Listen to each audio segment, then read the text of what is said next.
아름다운 찬송 감사드립니다.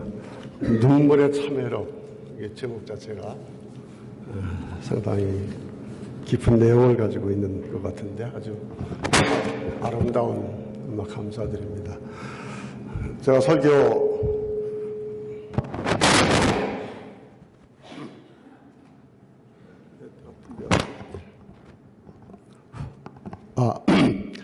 예. 귀한 설교 자리 마련 허락해 주신 준 목사님께 감사드리고요.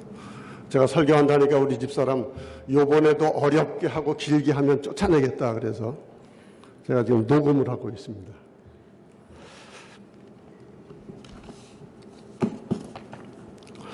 하나님과 우리 주 예수 그리스도로부터는 은혜와 평강이 여러분과 함께 하시기를 바랍니다. 오늘 복음서 본문을 보면 감옥에 갇혀있는 세례 요한이 제자들을 보내서 예수님께 당신이 메시아 그리스도입니까? 아니면 우리가 다른 분을 기다려야 합니까? 라고 질문을 하고 있습니다. 세례 요한은 이미 예수님을 메시아로 인정하고 있었던 사람이었습니다. 자신은 분명 메시아가 아니다. 내 뒤에 더 큰 능력이 있는 분이 오실 것인데 자신은 그분의 신발도 들 자격이 없다. 이렇게 말했던 사람입니다. 자기는 지금 물로 세례를 주지만 내 뒤에 오는 분은 불과 성령으로 세례를 줄 뿐이다. 그렇게 말했고요. 예수님께서 세례를 받으러 오시자 자기가 세례를 받아야 할 사람입니다라고 사양하기도 했던 그런 사람입니다. 그런데 오늘 본문을 보면 세례 요한은 예수님이 메시아라고 하는 그 사실을 의심했던 것처럼 보입니다. 그래서 제자들을 보내서 확실한 답변을 듣기를 원합니다. 어떤 마음으로 지금 세례 요한이 어떤 생각을 가지고 지금 이렇게 제자들을 보내서 이러한 질문을 하고 있는지에 대해서는 정확히 알 수가 없지요. 한번 상상력을 발휘해서 그때 상황 또 세례 요한의 마음을 한번 생각을 해보십시다. 그는 강직한 사람이었습니다. 그의 메시지는 매우 직설적이고 아주 강렬했던 사람이었죠. 사두개인들과 바리새인들에게 독사의 자식들아, 누가 너희를 가르쳐서 임박한 진노를 피하라고 하더냐, 이렇게 저주에 가까운 말을 서슴지 않고 했던 사람이었습니다. 상대방이 왕이라고 하더라도 그는 꺼리낌이 없는 그런 사람이었죠. 그는 헤롯 왕이 자기의 동생 빌립의 아내인 헤로디아를 자기의 아내로 취하자 그것을 강하게 비판했다가 결국 감옥에 갇힌 사람이었습니다. 역사가 요세푸스에 의하면 요한은 사방이 절벽인 마카리우스 감옥에 갇혀 있었다라고 얘기를 합니다. 이런 상황 가운데서 세례 요한은 예수님에 대해 의심이 생겼을 것입니다. 자신이 강한 말로 선포했던 임박한 하나님의 나라의 심판이 자신의 생각대로 오지 않는 것에 대해 조급함이 생겼을 수도 있습니다. 아마도 메시아가 올 때 일어나는 그 놀라운 기적을 통해서 자기의 억울함이 풀리고 그리고 자신이 옥에서 풀려나기를 바랐는지도 모르겠습니다. 아니면 적어도 자기가 죽기 이전에 자신이 광야에서 외쳤던 정의의 심판이 내려지는 그것을 보기를 그는 원했을지도 모릅니다. 지금 감옥에 있는 그런 상황 가운데서 하나님 나라에 대한 그런 메시지, 그것으로 충만하고 그것을 강하게 외쳤던 그 요한이 지금 감옥에 갇혀 있으면서 예수님에 대해서 당신이 그분입니까? 이렇게 묻고 있습니다. 자신이 강한 말로 선포했던 임박한 하나님의 나라의 심판이 아직도 자신의 생각대로 오지 않는 것에 대해서 지금 예수님 메시아로 기도했던 그분이 지금 일을 시작했다고 하는 이야기를 자기가 듣고 있는데 아마도 자기의 생각대로 그러한 하나님의 나라가 오지 않는 것에 대한 의혹이 생겼을지도 모릅니다. 이제 그러한 의혹, 그러한 조급함을 가지고 제자들을 보내서 예수님께 오실 그이가 당신입니까? 아니면 다른 일을 기다려야 합니까? 이렇게 묻고 있는 것입니다. 근데 예수님은 그 제자들에게 직접적인 대답을 하시지 않으세요. 너희가 듣고 보는 것을 요한에게 알리라. 그리고 말씀하는 말이 뭡니까? 소경이 보며 앉은뱅이가 걸으며 문둥이가 깨떡함을 받으며 귀머거리가 들으며 죽은 자가 살아나며 가난한 자에게 복음이 전파된다 하라. 이렇게 대답하신 다음에 바로 그 다음 6절 말씀에서 누구든지 나를 위하여 실족하지 아니하는 자는 복이 있도다. 이렇게 덧붙이십니다. 이 6절 말씀이 본문을 이해하기 어렵게 만드는 부분입니다. 실족이라고 우리는 썼습니다만 원어로는 스칸달로자입니다. 여기서 스캔달이라고 요즘 우리가 쓰는 그런 단어가 나왔는데 여기에 많은 뜻이 있어요. 물론 걸려 넘어지게 한다라고 하는 뜻도 있고요. 무엇을 아는데 방해가 된다라는 뜻도 있고 의욕을 갖게 만든다는 뜻도 있고 때로는 화를 나게 만든다, 분개시킨다라고 하는 그런 여러 가지 뜻도 가지고 있습니다. 우리 영어로 scandalize라고 영어로 쓰면 다른 뜻이 아니에요. 분개시킨다라고 하는 그런 뜻으로 쓰고 있습니다. 우리가 보통 스캔들 그러면 추문 이렇게 해석하지 않습니까? 다른 영어 본이나 또 한국말 번역에도 보면은 왜 우리를 의욕케 하느냐, 왜 우리를 분개케 하느냐 그렇게 번역된 책도 있습니다. 요컨대 예수님께서는 지금 세례 요한의 질문에 대해서 애매한 답변을 주신 다음에 바로 하시는 말씀이 실족하지 않는 사람은 복이 있다라고 하는 것을 첨가하고 계신 것입니다. 요컨대 예수님은 세례 요한이 당신이 메시아입니까? 아니면 우리가 다른 메시아를 기다려야 합니까? 라고 물을 때에 우회적으로 답변을 하신 그 다음에 첨가한 말씀이 나로 인해 걸려 넘어지거나 의욕을 갖거나 혹은 나 때문에 분개하지 말라라고 하는 그 말씀을 지금 첨가하고 계신 것입니다. 나의 대답에 내가 만족하지 않을지 모른다. 네 생각과 내 생각이 다를지 모른다. 나로 인해 넘어지지 않도록 그렇게 하라. 그렇게 실족하지 않는 사람이 복이 있도다. 요한의 제자들이 떠난 후에 예수님은 세례의 예들에서 극찬을 하시죠. 선지자라고 분명히 인정합니다. 여인이 낳은 사람 중에 그보다 더 나은 자가 없다고까지 했습니다.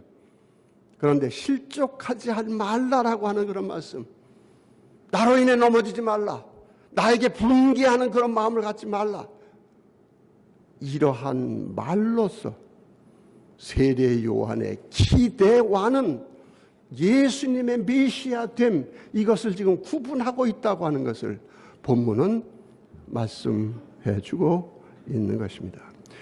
예수님은 그저 답답한 마음, 조급한 마음에서 당신이 그분입니까? 다른 사람을 기다려야 합니까? 라고 묻는데 거기에 대답 안 하세요. 내가 그 사람이다. 다른 사람 기다릴 필요 없다. 그렇게 말하면 괜찮겠는데 그렇게 말씀하시지 않아요. 그럼 뭐라고 하세요? 너희가 보고 들은 것을 전해라. 너희가 보고 들은 것을 전해라. 저는 먼저 이 예수님이 답변하신 이 방법 자체에 아주 중요한 의미가 있다고 생각을 합니다. 예수님이 메시아, 그리스도라고 하는 그 사실은 말로 설명할 수 없다는 사실입니다. 그분이 가져오는 하나님의 나라, 우리의 말로서는, 우리의 생각으로서는 담을 수 없는, 그것을 훨씬 뛰어넘는 그런 것이다.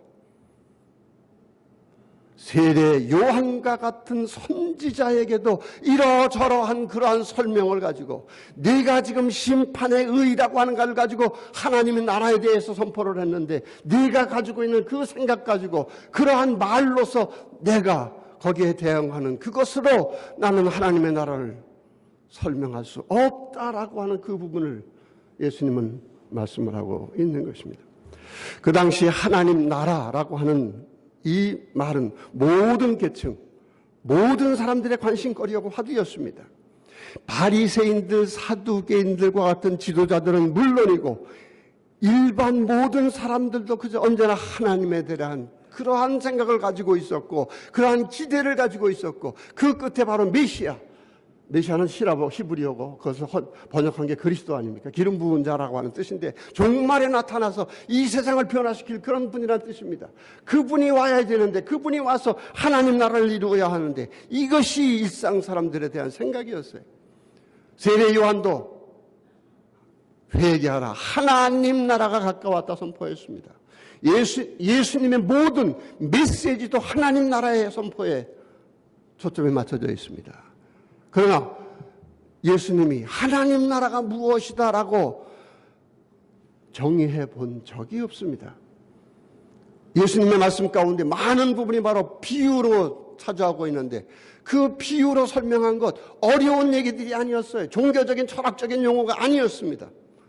우리의 실제 생활에서 보고 체험할 수 있는 그러한 부분들을 가지고 예수님은 그저 하나님의 나라가 이것이다라고 하는 그런 부분을 비유로만 얘기할 수 있었을 뿐이라고 하는 그러한 것입니다.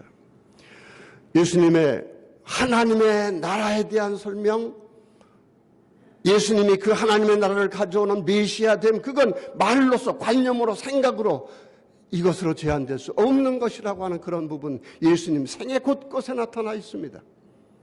정의하지 않아요. 설명하지 않아요. 설득하지 않습니다. 논증하지 않습니다. 와서 보라. 이게 바로 예수님과 그분의 메시아됨과 그분과 관련된 하나님 나라의 성격이라고 하는 것입니다. 제자들을 부르셨어요. 제자들을 부르시고 3년간이나 데리고 훈련시키는데 신학교육 시키지 않았습니다.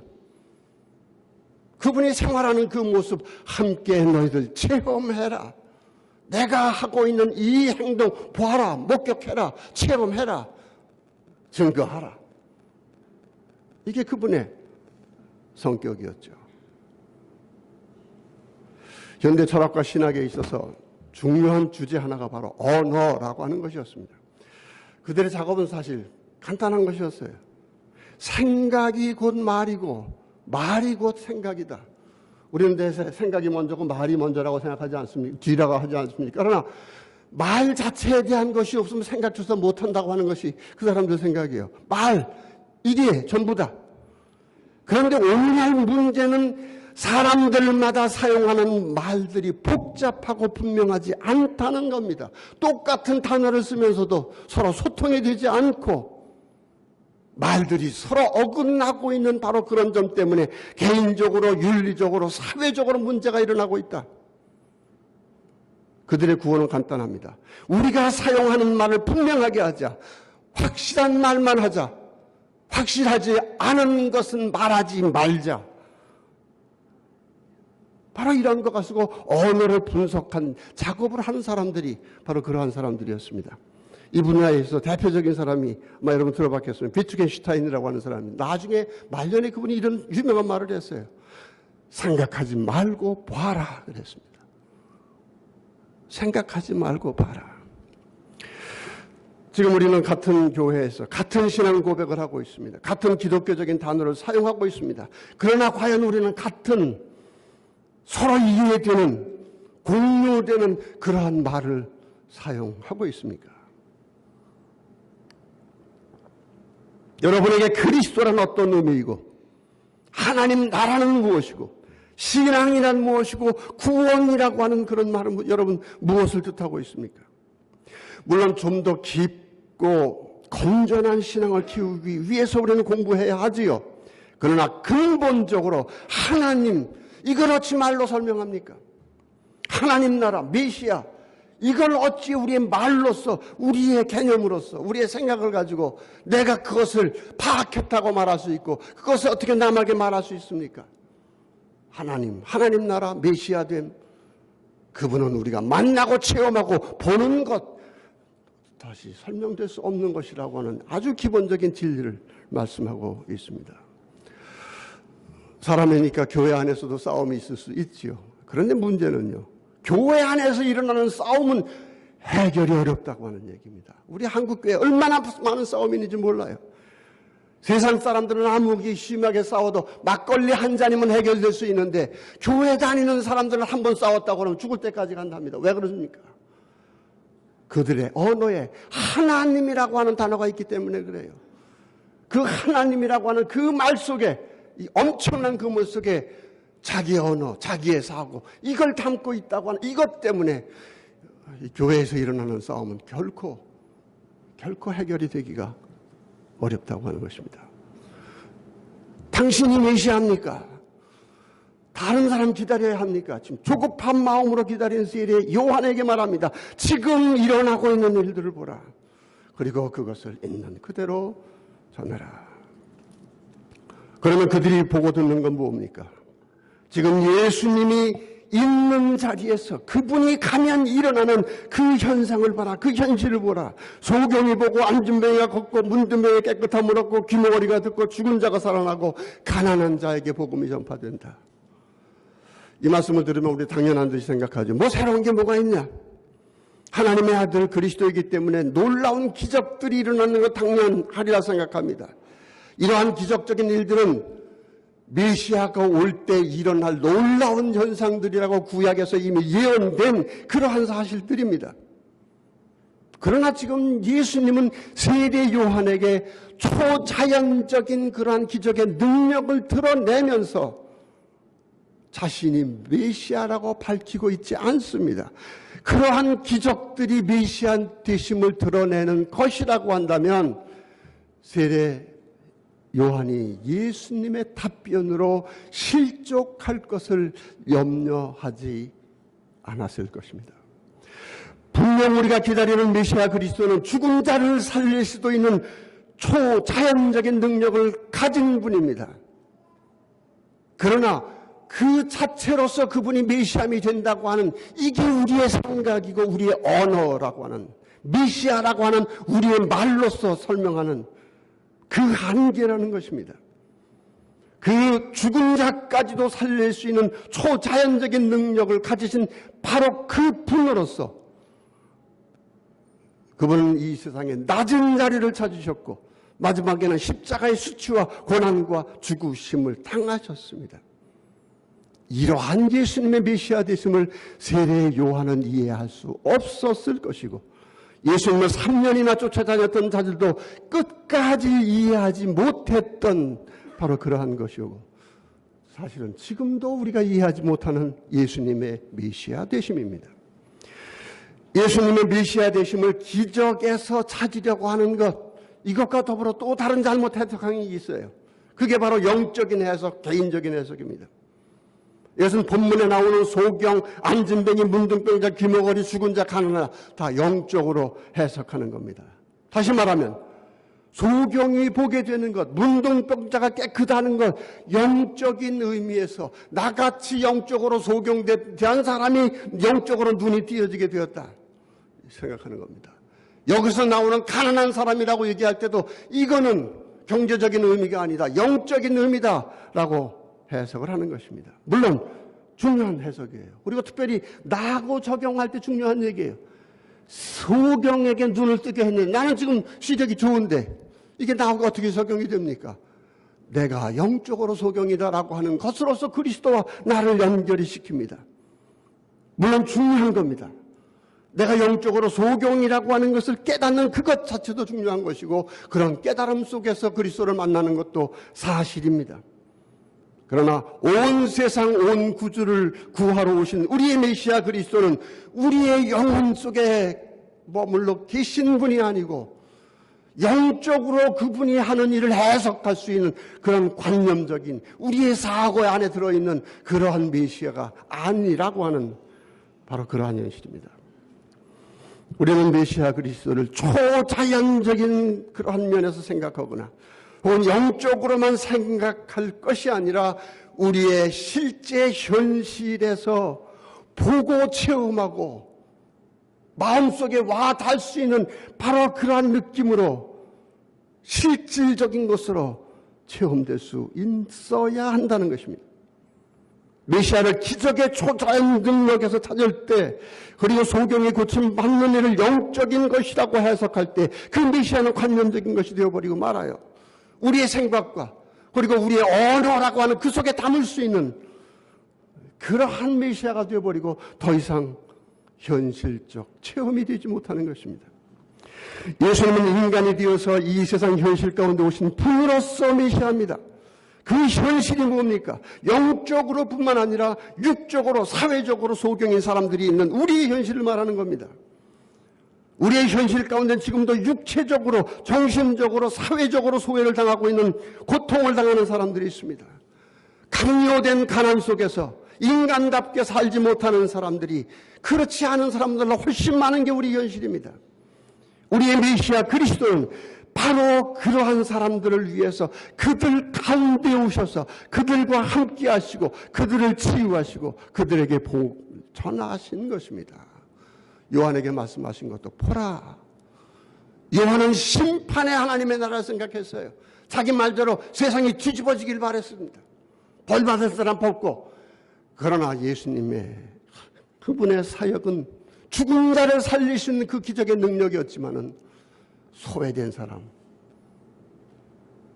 그런 사람들을 찾아서 그들에게 사랑을 베푸신 그러한 사랑의 메시아였습니다. 소경이 눈을 뜨는 기적, 안진뱅이가 일어난 기적, 그 기적이 우리의 초점이 아니에요. 그러한 기적의 능력을 가지신 예수님이 누구를 찾았는가라고 하는 그 대상이 중요합니다. 메시아가 어떤 분이냐, 어떤 능력을 가진 분이냐라고 하는 것이 아니라 메시아로서 그분이 어떤 현장에 찾아오셨는가라고 하는 것을 우리는 볼 수 있어야 합니다. 이것이 성경 전체에 깔려있는, 그리고 구약과 신약을 구별하는 중요한 초점이에요. 세례 요한과 예수님을 구별하는 중요한 초점인 것입니다. 오늘도 우리는 메시아 그리스도를 우리의 실제 현실 가운데 만나야 하는 겁니다. 우리는 십자가에 달려 들어가시는 예수님을 메시아 그리스도라고 고백하는 신앙을 가지고 있지만 아직도 기적적인 초자연 능력의 예수님을 묶어둡니다. 아니면 영적인 차원에, 아니면 내 개인적인 그런 영혼 차원에서 예수님을 묶어버리고 맙니다. 그러나 예수님은 한 인간으로서 실제의 현실 한 복판에 내려오신 겁니다. 그 사회는 신체적인 장애 자체를 죄로 여겼던 사회였습니다. 문둥병자는 천벌을 받은 사람에게서 가까이 오면 돌멩이를 던짐을 받는 그런 사람이었습니다. 가난한 것 자체가 하나님의 벌이라고 생각했던 사회였습니다. 예수님은 바로 그 현실 가운데 죽은 자를 살리시는 그 능력을 가진 그 메시아로서 그 현실에 오셔서 거기에서 메시아가 되셨다고 하는 것입니다. 우리가 어디에서 우리의 메시아를 기다려야 합니까? 우리는 아직도 세례 요한처럼 우리가 다른 메시아를 기다려야 합니까? 이렇게 묻고 있습니다. 기적과 영혼 가운데 영적으로만 생각되는 그런 메시아, 그게 아닙니다. 소경과 문둥병자와 가난한 자들이 우리의 이웃이고 또 우리 자신이 그렇게 소외된 사람들, 그렇게 얽혀있는 우리의 현실 가운데 우리의 메시아, 그분은 참 인간이 되어서 이 세상에 오셔서 우리를 만나신 것입니다. 우리가 만나고 우리가 기다려야 할 그것은 어디겠습니까? 저는 지금 단순히 착한 일 하라고 권면하는 것이 아닙니다. 실제로 우리의 메시아 그리스도를 참되게 만나고 하나님 나라를 참되게 체험할 수 있는 우리의 현실, 우리의 삶의 자리를 지금 말씀드리고 있는 것입니다. 예수님 자신이 말씀하시지 않았습니까? 굶주린 자에게 먹을 것을 주었을 때 그 사람은 바로 나 자신에게 한 것이니라. 나그네 되었을 때 영접하고 헐벗었을 때 입혀주고 병들었을 때 돌보아줄 때 그는 그 자리에 계셨던 그리스도 메시아 예수님을 만나고 그들을 대접하고 그들을 만난 것이다. 예수님은 이렇게 말씀해 주셔요. 현실적으로 말씀해 주셨습니다. 벌써 30년 전입니다. 선배 목사님, 물론 다른 교단입니다만 제가 그때 차를 가지고 있었기 때문에 그분이 차가 없었다고 해서 요양원 한번 방문하자. 그분의 처제가 지금 장선 잊어먹었으면 저 서해안 쪽 아주 깊은 곳에 있는 그 요양원이었습니다. 정신지체자 요양원이었는데 초코파이 몇 상자 들고 가가지고서는 갔는데요. 나이가 30, 40대 된 사람들이 큰 초코파이 가지고 막 씨름하고 하는데 아주 완전 어린애예요. 지는 게 5살, 6살밖에 안 됩니다. 몸은 40대, 50대인데, 30대, 20대인데. 그 말 보고 마음이 짠했어요. 목사님하고 이제 사무실에 들어가서 거기 책임자하고 얘기를 했습니다. 아주 인상이 좋아요. 아주 잘생겼습니다. 그리고 얘기 나누니까 인류대학을 나오신 분이에요. 30년 전 얘기입니다. 제가 그랬어요. 정말 목사님 대단히, 그 목사님 아니었어요. 참 대단한 일을 하십니다. 그 인류대학을 나오셔서 여기에서 이런 봉사를 하다니 얼마나 귀한 일입니까? 그때 그분이 그렇게 대답을 해요. 아닙니다. 내가 희생하는 거 아무것도 없습니다. 나는 지금 받고 있습니다. 그들은 천사입니다. 매일매일 그들에게 나에게 주는 것이 얼마나 큰지 나는 알 수 없습니다. 의례적으로 얘기하는 것 같지 않았어요. 그분 그 말씀하는 표정 얼마나 진지했는지 모릅니다. 오늘날 도시 문화가 가지고 있는 가장 큰 병은 바로 무관심이라고 합니다. 내게 귀찮은 일만 하지 않으면 우리는 남의 일에 관심하지 않습니다. 내 주변에 소경이 있다는 것을 우리는 불편해합니다. 내 주변에 안진뱅이가 있고 가난한 사람들이 있다고 하는 것을 우리는 거북해합니다. 그리고는 자기도 모르게 자기 자신이 남에게 귀찮게 여김을 당하는 그러한 사회를 우리 스스로 만들고 있는 것입니다. 이 현실이 바로 메시아 그리스도를 필요로 하는 세상이고, 메시아는 바로 기적의 능력이나 우리의 영적인 관념 가운데 오시는 분이 아니라 이 현실 가운데 바로 우리를 위해서 오신 것인데, 여전히 사람들은 초자연적인 기적에서 메시아를 찾고 메시아를 영적인 관념적인 것으로만 만들고서 현실적인 메시아를 만나고 보고 체험하고 말로 설명할 수 없는 거예요. 그러지 못하면서 우리는 말합니다. 어떤 메시아를 우리는 기다려야 합니까? 또한 요즘 사람들은 삶의 의미와 가치 자체를 추구하지 않습니다. 여러분은 아닌 것 같지만 다 그렇다는 거예요. 편안한 것이 최고라고 하는 가치관이 우리를 지배하는 것입니다. 건강하고 돈 있고 크게 속 썩을 일이 없이 죽기까지 편안하고, 또 우리의 기도 제목은 죽을 때도 좀 고통받지 않고 죽게 해 주십시오. 여러분, 이게 우리를 지배하는 생각 아닙니까?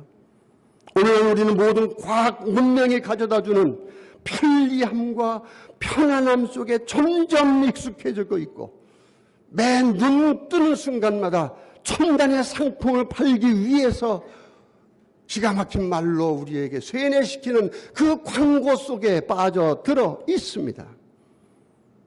편안함. 이게 전부 아닙니까? 어떤 철학자는 바로 이러한 현대인을 이렇게 비유합니다. 현대인들은 편안함만을 추구하면서 모든 종류의 삶의 마찰을 없애버리고 삶을 얼음판처럼 만들어버렸다. 그리고는 그 얼음판처럼 된 그 삶에서 이제 더 이상 그는 걸어갈 수 없는 처지가 되어버렸다. 우리가 진정한 삶을 살기 위해서는 마찰이 있는 거친 땅을 밟아야 한다. 여러분, 귀한 교훈이 아닙니까?